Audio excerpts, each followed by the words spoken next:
News in details. Visakha steel ప్లాంట్లో దుర్మరణం చెందిన కార్మికుల కుటుంబాలకు ప్రభుత్వం అన్ని విధాలుగా అండగా ఉంటుందంటూ మంత్రి లోకేష్ హామీ ఇచ్చారు. ప్రమాదంలో మృతి చెందినటువంటి ఒక్కో కార్మికులకు కుటుంబానికి ఇక 25 లక్షలు, క్షతగాత్రులకు 10 లక్షల ఎక్స్గ్రేషియా అందిస్తామంటూ తెలియజేశారు.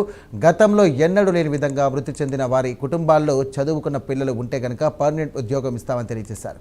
90 రోజులలో స్టీల్ ప్లాంట్ ప్రమాద బాధితులకు ఇచ్చిన హామీలన్నీ కూడా నెరవేరుస్తామంటూ తెలియజేశారు. ప్రమాద స్థలాన్ని పరిశీలించినటువంటి లోకేష్ విశాఖ ఉక్కును కాపాడే బాధ్యత తీసుకుంటామంటూ పేర్కొన్నారు. నిన్న జరిగిన సంఘటన చాలా బాధాకరం. ఒక పక్కన మీ అందరం కూడా మళ్ళీ పూర్వ వైభవం వస్తుంది విశాఖ ఉక్కుకి, ఎందుకంటే టెక్నాలజీ చాలా మంచిది. ఆ టైంలో కట్టిన 4 ప్లాంట్లో కానీ ఒకసారి చూస్తే one of the best technology ఉన్న ప్లాంట్ ఇది.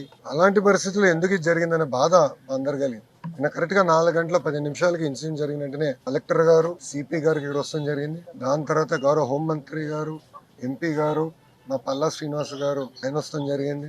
వర్మ గారు కూడా ఇక్కడికి వస్తాం జరిగింది. గన్నబాబు గారు వస్తాం జరిగింది. ఎందుకంటే మా అందరు ఎన్డీఏ పైన ఉన్న బాధ్యత ఇది.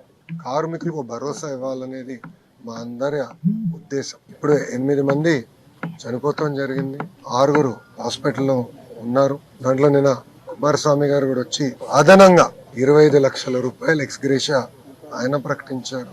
ఎప్పుడు లేని విధంగా కాంట్రాక్ట్ అయినా, ఫుల్ టైం ఎంప్లాయీస్ అయినా, వాళ్ళ ఇంట్లో పిల్లలు చదువుకున్న పిల్లలు ఉంటే వాళ్ళకి పర్మనెంట్ ఉద్యోగం ఇస్తా అని ఆయన హామీ ఇచ్చారు. వాళ్ళు నివసించాలనుకుంటే ప్లాంట్ లోనే ఇల్లు ఉండేదాన్ని కూడా ఆయన ఇస్తా అన్నారు. ఇంతేకాకుండా పర్మనెంట్ ఎంప్లాయీస్ కి చాలా స్పష్టంగా ఇంత రావాలనేది ఉంది నిబంధనలు. అది కూడా మేము రివ్యూ చేస్తున్నాం. దాంతో పాటు కాంట్రాక్ట్ ఎంప్లాయీస్ కూడా ఇంత ఇవ్వాలి, యాక్సిడెంట్ జరిగితే ఇంత ఇవ్వాలని చాలా స్పష్టంగా Visakha steel plant rule book లో ఉండడం జరిగింది.